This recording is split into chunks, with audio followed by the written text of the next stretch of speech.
Good afternoon, everyone. This is Joe Scarice, your founder and co-host of the Creative Burst Strategy podcast. We provide education, networking, and strategy. Traditionally, we have a podcast every Sunday morning, 9 a.m. Eastern Standard Time, live with Clubhouse, as well as all our social media channels. And now we're going to be rolling out into the new year in season two, some one-on-ones. And I've got our first one-on-one today, which I'll be introducing in just a quick second. We have over 80 episodes of education on our website at creativeburststrategies.com, or you can always reach out to me at josephscarice.com on my website as well. And I'm a senior loan analyst at Landmark Capital, and we're here to hopefully have uh, detailed discussion on property management with Sam Eddinger with Ironclad Property Management. It's based out of Central Connecticut. Sam, thanks for coming on this afternoon. Thanks for having me, Joe. I'm excited about this podcast. Well, we're all little legends in our own mind, so we'll try to be a little humorous to this, and we take some. We're in the same region, which is always nice. So we kind of drink from the same, I guess, sewer system of craziness in real estate. I see a little background on yourself. Yeah, you're currently managing some of your own properties, 50 plus residential units throughout Central Connecticut, commercial properties as well. You're flipper, do some private lending. You're partnering on some creative financing deals.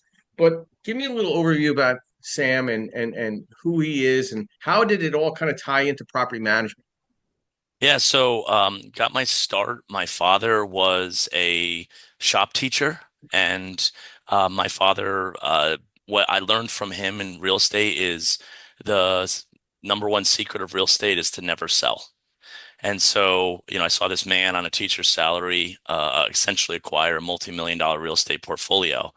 And to be honest with you, I felt like I could do it better than he could, just because I have the analytical mind, whereas he was just more or less just going with the flow and finding opportunities and buying them. I figured I could do a lot more strategic. So I started buying around 2012. All my brothers and I all buy real estate, and started buying about 2012, continued doing that. Was an engineer during that time, and so I used my W-2 income as the means to buy stuff. Back in that time, Joe, I don't know if you remember, but it felt like it was shooting fish in a barrel. I was trying to help encourage people to buy everything, all my friends, and no one wanted to listen to me at that point. And now years later, they're all like, "Hey, Sam, I should have bought with you." So fast forward to 2018, I pretty much had hit my glass ceiling in being an engineer. And so because I had all of that real estate to fall back on, I was able to quit my job, even though I had six kids and a wife who didn't work. I was able to quit my job and start full time into property management. My brother owns a property management company in Central Connecticut as well. So I was able to really get a leg up and incubate underneath him and his property management company. And then in 2020, we fully divorced. That was always the plan. And so I've been full time doing it since 2018, but on my own since 2020. So almost 5 years now.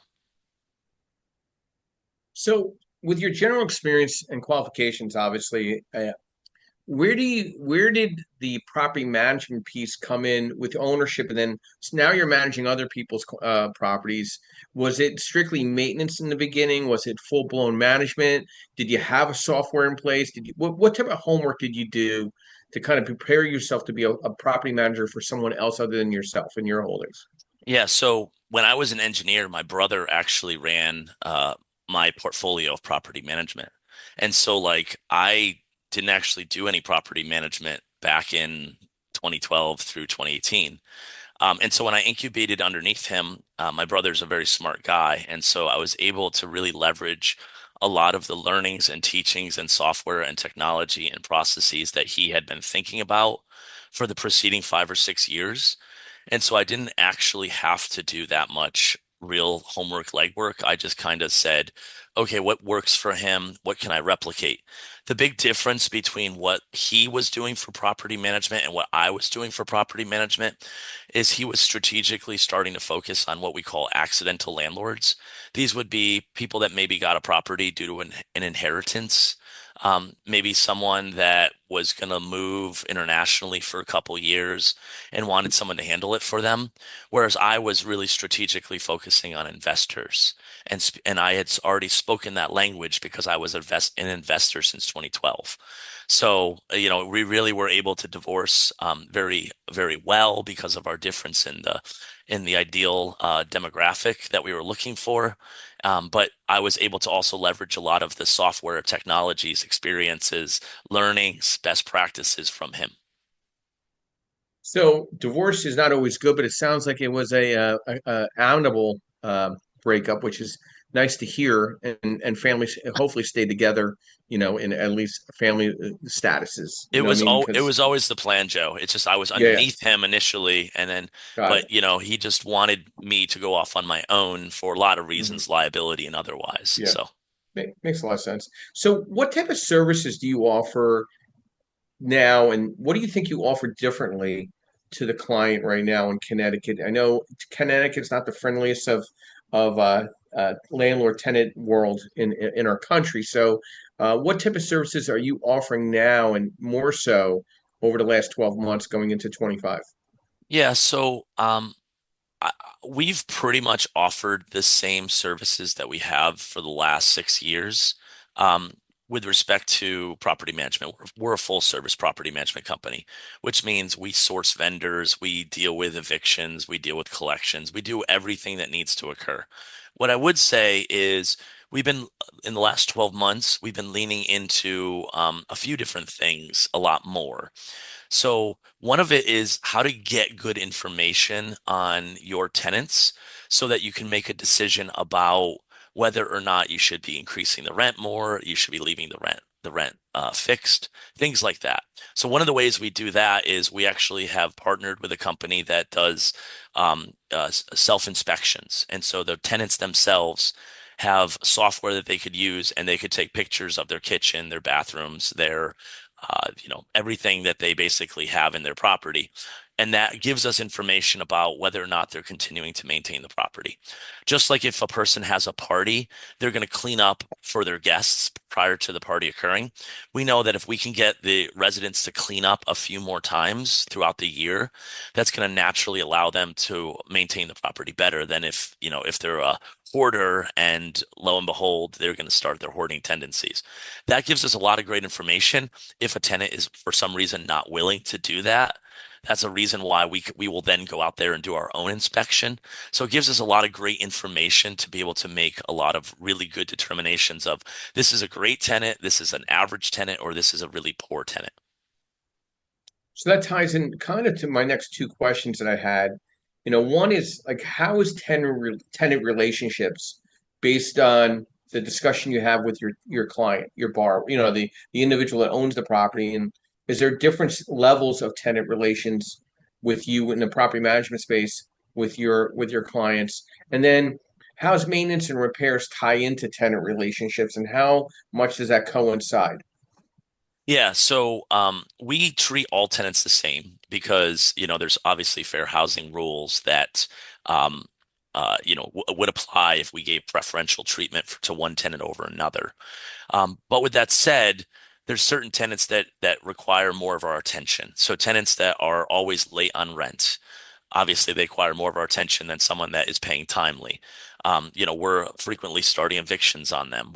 But we keep policies in place so that we respond to tenants relative to an incident, whatever issue is coming up currently. So, if they're bringing in a pet, we have a policy for that. If they're, being a nuisance, we have a policy for how we handle tenants that are nuisances in our properties. So, we don't really give one tenant better treatment than another tenant. We treat them all the same. With that said, if they're, violating the lease, if they're doing things like that, we obviously are going to do have to do things about it. One of the things that we do and we specialize in is what we call behavioral leases. So everyone's lease that owns real estate is going to say things like you can't smoke in your property, right? But when you say something like you can't smoke in your property, the only recourse that you have is to document that they're smoking in the property. In Connecticut, there's something called a CAPA notification, which is a notification that they're in non-compliance in the lease and they have 15 days to rectify the situation. And then after that, then you ultimately can evict for that lease violation. So if you just say don't smoke in your unit, then you have to go through this process to try to evict them. Whereas my lease very specifically says if you smoke in the unit, I'm going to now charge you immediately for remediation efforts. So it doesn't have to go through an eviction process to be adjudicated. It can just basically I can charge them for things. So every single section of my lease, there's a charge for things that they don't allow me to do, or they're in violation of the lease, so that I can actually have some teeth behind me and not have to go all the way to an eviction process. I don't know if you have other questions about that. Otherwise, I can go to your maintenance question. Yeah, I'm going to skip a little bit because I'm going to go dive into the legal compliance. Sure. From the eviction perspective, I've been to several landlord meetings up in the Connecticut market. None of it ever comes out in a very positive nature. It seems very tenant friendly, the state of Connecticut. How do you handle and facilitate this for your clients in such a hostile, non-landlord friendly state? And what do you lay out? What type of tracks do you lay out for them from the beginning? And does Yeah. that So, change over time? yeah. So in this one, we explain that in the state of Connecticut, lease evictions can take 4 to 6 months at times. And so we start the process as early as possible. So Connecticut actually recently passed some laws that have caused me to move up my eviction process. So it used to be that I can charge a late fee that was appropriate or deemed to be. It was kind of specifically vague. It wasn't like, what you can charge as a maximum or a minimum. It was just it had to be reasonable. And so we did charge a fee for that. But recently, they've made it very prescriptive as to what that late fee is. And I always use the late fee as a means to try to, encourage people to pay the rent early, right? Because if my late fee was higher than maybe a credit card bill late fee, well, then they're going to pay my rent first before they're going to pay their credit card. And so that was always been my experience. But now that this rule is such the way it is, every single late fee is more adversarial, uh, more not as having as much teeth as mine. And so people will pay their car, they'll pay their credit card. And so what we see then is people then don't pay their rent. We're actually having a lot more delinquencies.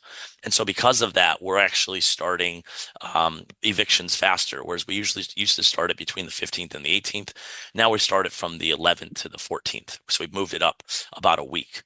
And the reason for that is, like we said, you just have to get the process started. Because if you don't get it started, you're just losing more and more time.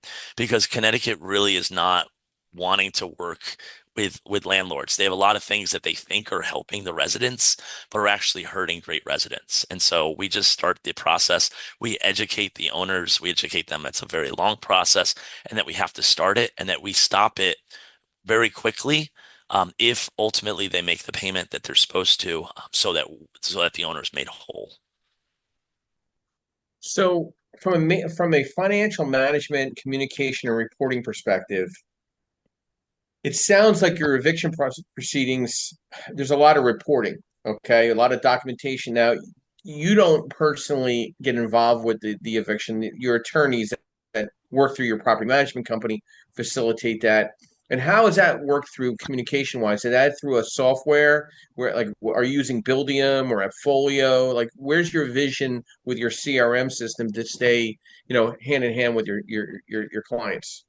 Yeah, all great questions. So Connecticut, in the state of Connecticut, if you're an LLC, you can't represent yourself, and so you have to pay for lawyers.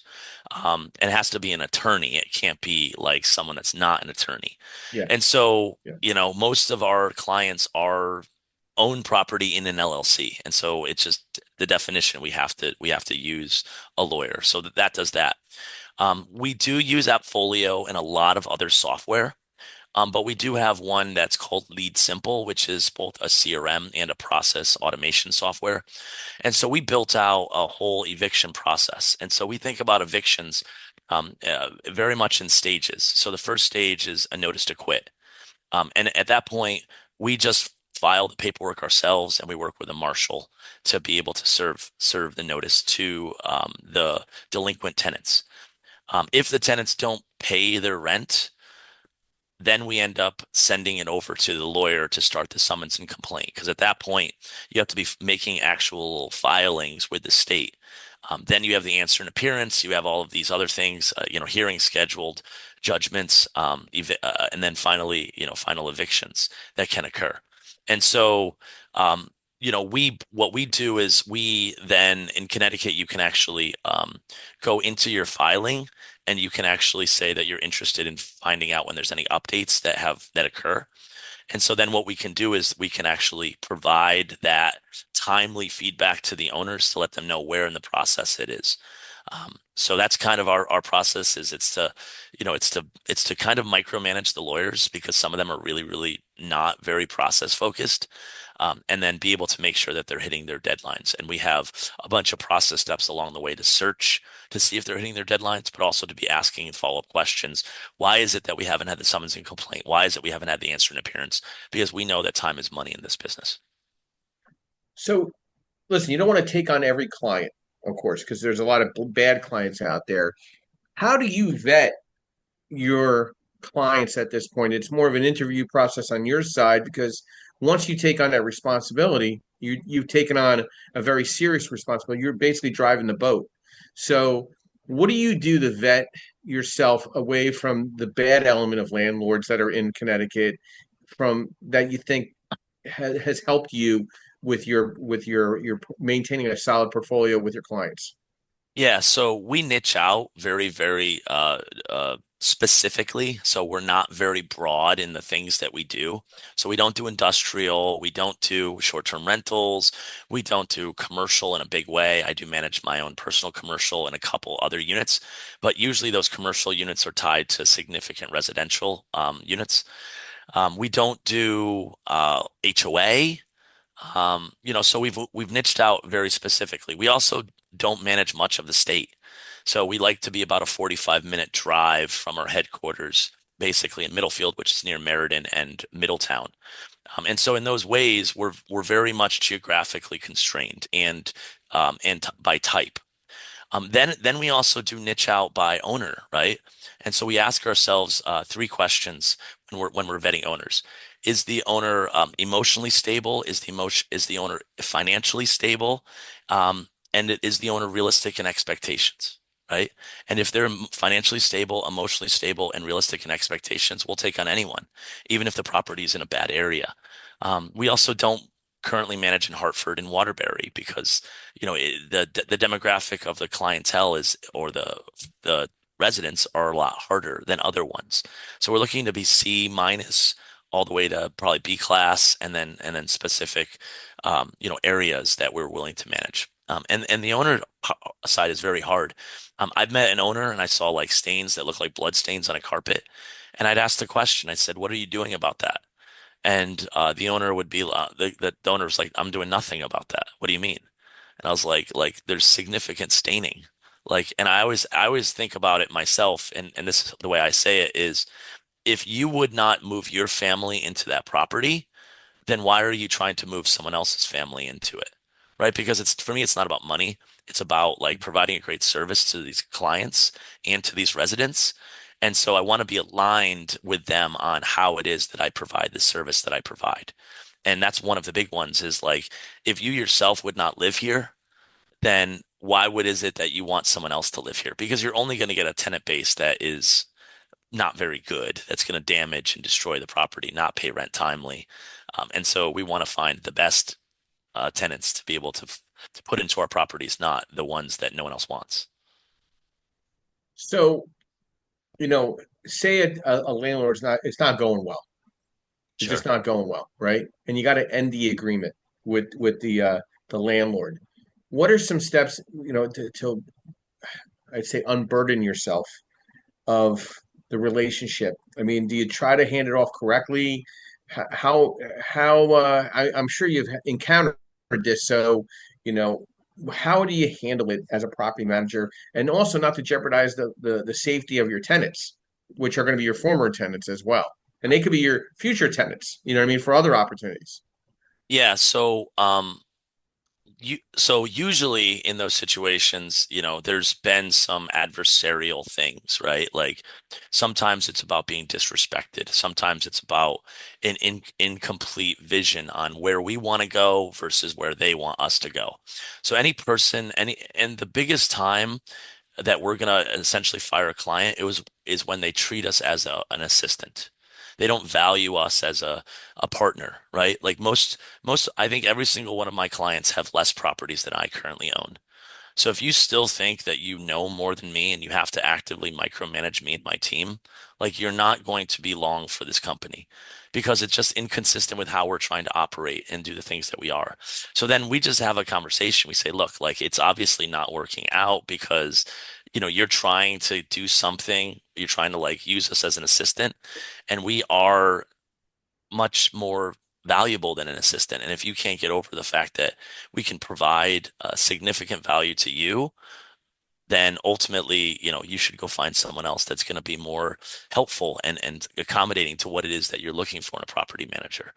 And I think most of the time they understand that fundamentally that like we're not a fit because we're trying to do things that are not like that. So, probably the demographic or that would be the least of a fit would be the slumlord, right? Because what they're trying to do is they're trying to get everything out of the property right now to the detriment of the future. They're not strategically repairing, remodeling, doing, kitchen remodels when they're needed, doing, redoing the roof, putting in new heating systems when, it constantly is failing. They're just kind of limping it along and keep band-aiding it. Like those would be people that we would, long term be looking to get rid of because the fact that, you know, how can we in good conscience tell the residents that we're doing the things in their best interest when we can't get the owner to do the things that we know need to be done? So those would be situations where we would get rid of an owner. So two more questions, and I think they'll hit on. I think you'll enjoy these questions because of your background. Where do you see AI complementing your property management company and yourself over the next 24 months since AI is here? And how are you using it now, and how do you see it expanding your business and changing your role in your business over the next 24 months? Yeah, Joe, you're right. I do love that question. So, a lot of people use AI as a means to be more efficient and effective. But what I realize as a father of six, whose kids are addicted to social media like everyone else's kids, is connection through social media is not real. And people are searching and looking for human connection. So what we're trying to do is we're trying to leverage AI with the administrative functions, the non-value add, specifically so that we can make more meaningful connections with every single person we interact with every single day. And that's what I'm tasking my team with is how can we make this connection more exceptional? How can we make this connection more meaningful? How can we make this connection better? Right. And I think that's really where the intersection of AI and humans are. AIs can do a lot of things that are important, but don't really add significant value. And you can use the time and the people that you have to make human connection to try to like just brighten up people's day. And to me, I think that's the future because when you do that, along with providing great maintenance, which I know we skipped over, that is when you're going to have happy residents that stay in units longer. And that's what we're really looking for because we know the enemy is really turnover. If you have a good Yeah. tenant that's paying their rent timely and they don't leave, you're making way more money than if you're turning a tenant every 2 years. So, what's the future of Ironclad Property Management over the next 24 months to 36 months? We have six children here. Any of them potential taking doing a hostile takeover of the company one day, or anybody aspiring? Maybe, so they do and they don't. They're all busy with their activities, and I'm trying to, like, in the same way, index them to connection. So I encourage them to do sports teams. I encourage them to do sleepovers, just to have real human connection, get off the devices, go outside. So yeah, I would love for any of them to take over. If they don't want to, I'm not going to force them to do. One of my goals that I've had when I decide to retire is to help encourage any of my family or any of my nieces, nephews, my grandchildren, my children to become entrepreneurs if they want to. And so that is an exciting prospect. But no, my oldest daughter is currently 16, so she will not be in the next 36 months taking over the company. But like again, 10 years from now, I won't. It definitely could happen. But where's Ironclad going in the next 36 months? We're definitely leaning into this whole concept of, leveraging AI, and also, but trying to provide human connection wherever possible, internally as a team, and also externally with all the people that we interact with. And so we're hoping through doing this and through really trying to do the best job we can, we'll be able to double in size within the next 36 months. It's been And how many doors? How many we doors you got now? about 300. Okay. So I want to be at 600. So, Yeah. it's very difficult, especially in the state of Connecticut for a lot of reasons to grow. But that's the goal. That's been the target that I've been shooting for is 600, within the next, 2 or 3 years. And if I could do it sooner, I would love to. But it's very hard out there in Connecticut. A lot of people have what the Puritan work ethic. And so my dad, all this time he had two sons that managed property, and we both managed very well, but both very highly respected in the state of Connecticut. And he didn't have either of us manage until recently. He signed on with me, and so I'm going to be managing his about 20 properties starting in January. So, but yeah, we're definitely trying to grow, and trying to just continue to be out there and make connections with all of the real estate investors in the state. We provide lots and lots of value to them, just like you do with this podcast, because we know how hard it is to manage in the state of Connecticut. And we try to just help them do it the best they can because we know that, like karma, it just comes back around. What's the best way to reach out to you to have a one-on-one with you or some of your teammates in your company? And is there any website information? How do we get in touch with you and to discuss opportunities in Connecticut? Yeah, so we do have a website. We're actually revamping it right now. It's ironcladpm.com. That's IRONCLAD. P as in Peter, M as in Mary.com. You can email me directly. It's Sam, SAM, at ironcladpm.com. I'll spell that again. IRONCLAD, P as in Peter, M as in Mary.com. I also return all the voicemails that people send me. I don't pick up the call because I do get a lot of solicitation at this point. But, leave a voice message. I'd happy to call anyone back. My direct phone number is 860-254-7343, 860-254-7343. Sam, I'd like to thank you for coming on to the Creative Birth Strategy podcast. We were going to have this up and it's live right now on Facebook, but we're going to have a cut and edit it back to you with all the proper trims and edits so you could share this with other colleagues of yours. I want to thank you for coming on here. And again, if there's somebody else that you might think might be helpful to want to enhance their business, get their presence out there known, please, by all means, let us know. And thank you again for stopping in at the Creative Birth Strategy podcast. Thanks, Joe. This was fun. Thanks, Sam. Everybody have a great afternoon. This is Joe Scarice, co-founder and co-host of the Creative Birth Strategies podcast, bringing you one-on-ones throughout the month and then every Sunday morning, 9 a.m. Eastern Standard Time. We'll see you soon and have a great day. Thanks, Sam.